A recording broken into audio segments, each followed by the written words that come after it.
आज हम पढ़ने जा रहे हैं चरक सूत्र अध्याय 27 अन्नपान विधि अध्याय, जिसमें सबसे पहले है उड़द। उड़द के बारे में क्या बताया कि वृश्य कारक होता है, ये वृश्य परम होता है, मतलब शुक्रवर्धक होता है, वात को हरने। अब वात को क्यों हरेगा? क्योंकि इसका रस मधुर है, इसका वीर्य जो है ना वो उष्ण है। उष्ण है तो ये वात का शमन कर देगा। और स्निग्ध इसका गुण होता है। और ये क्या करता है? बहुमल, मतलब मल को बहुत खींच करके बाहर निकाल देता है अधिक मात्रा में। और ये पुंस्त्व शक्ति को, पुरुषार्थ को बढ़ाता है। ठीक है। अब समित धान्य का दूसरा कौन सा था? मूंग। मूंग सबसे उत्तम होता है दालों में।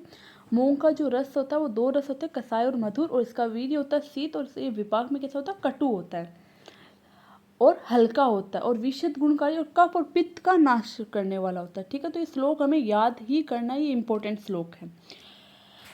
तीसरा आता है कुलथ। अब कुलथ का तो अपन ने काफ़ी बार सुन भी रखा है, तो कुलथ के बारे में बताते हैं कि ये क्या करता है? उष्ण इसका क्या होता है?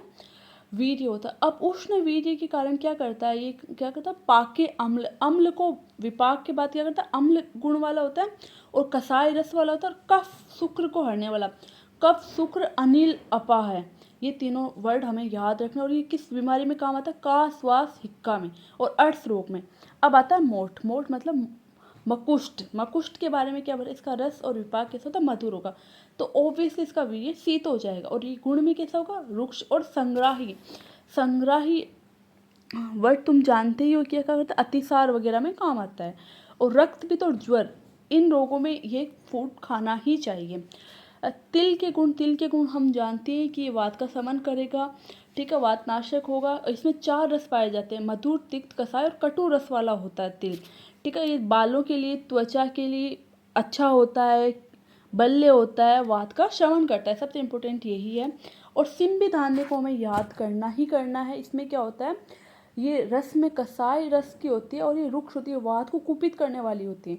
ये क्या करती है? बहुत मुश्किल से डाइजेस्ट होती है। ठीक है। आसानी से डाइजेस्ट नहीं होती है। ये वृश्य नहीं होती है और न ही चक्षु के लिए लाभकारी होती है। ठीक है। अब कुछ और है दाल वगैरह में जो इतने इम्पोर्टेंट नहीं है, जैसे कि अरहर की दाल।